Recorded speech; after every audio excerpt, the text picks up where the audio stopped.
You know what? I was wrong.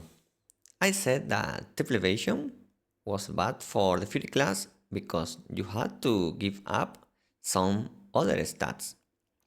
And anyway, you weren't going to have enough evasion to evade great sword users. And yes, that's partially true.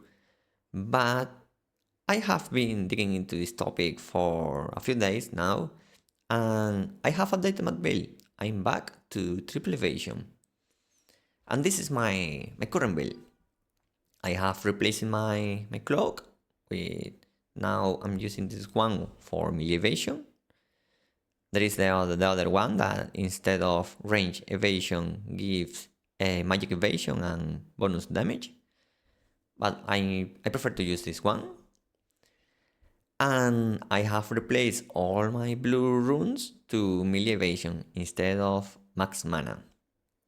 This gets me to as little as nearly 2k melee evasion. It will at some point when the runes are maxed out. It will get to about 2k melee evasion, 2k range evasion, and magic evasion was something like 2.3. And just these numbers are working right now. I mean, why is less than 2000 melee evasion working? Because not everyone builds melee evasion, even great source users.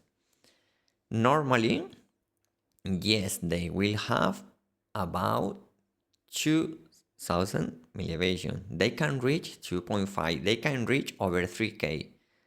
But what I have found is that most people usually stick to the 2 to 2.5 maybe melee hit. And but that's only for Greatsword users. For Scorpions, for Shadow Dancers, for Staff Daggers, they don't build that high melee hit. And these are the real challenge for this class. Actually, anything with a dagger is a challenge because how up is Shadow Strike. So,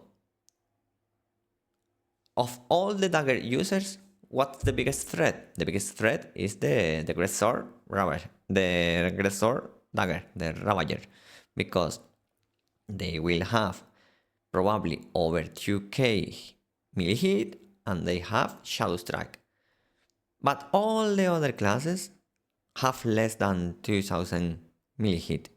Scorpions, for example, may build about 2000 range hit, but their melee hit is like 1.5. Spared users, more or less the same. They are more focused into building critical and boosting damage and not boosting the hit. So at the end of the day, they may reach 1.7, 1.8, something like that. Yes, some people will reach over 2k, but the vast majority do not.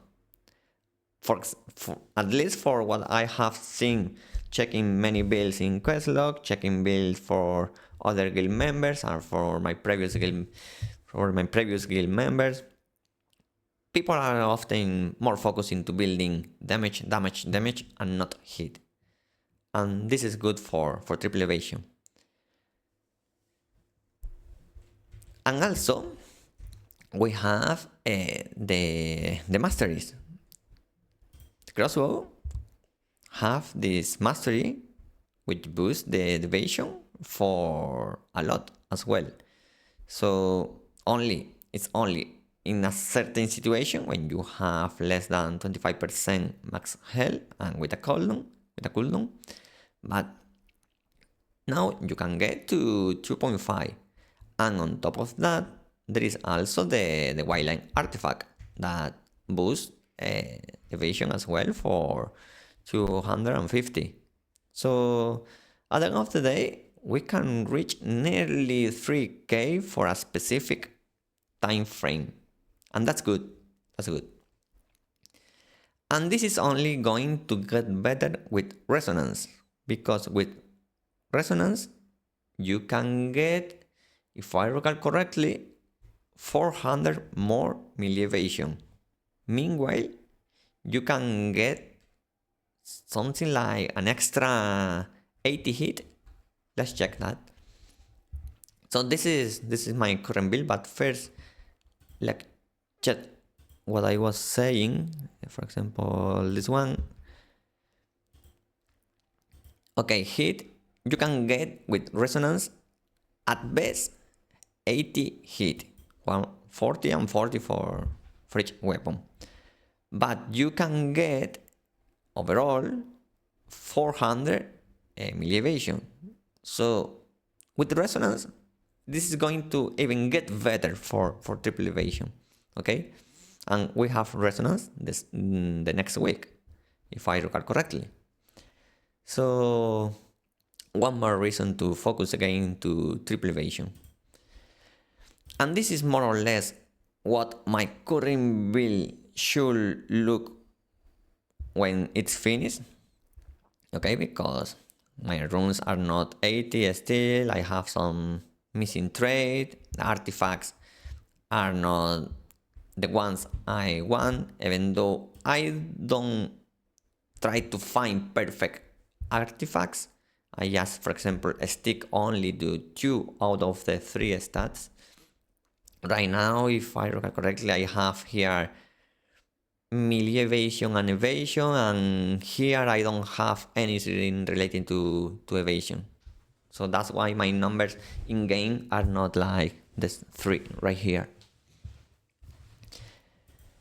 Basically I have updated my quest log. If you want to have a look at it again, all the builds are now focused into triple evasion, just with different weapons. The only change I will do here, if any, is for Verkan. If you look all the other builds, they have very little bonus damage because they are using the crossbow of the Darkest Night or Aquaman. Both of the crossbow don't have bonus damage. If you want to use Verkan, this is wrong. If you want to use Verkan, you will have more bonus damage, and you can boost it a little more if you replace the clock with the forward general clock. This is better than 28. The trade-off is that you have little less attack speed and a little less range evasion, and you have more magic evasion. But overall, either clock will work. I prefer the other one for attack speed, but up to you. So that's it. I recommend you to give it a shot to triple evasion and to play this class because it's very funny and very versatile. Have fun. See you on the next video.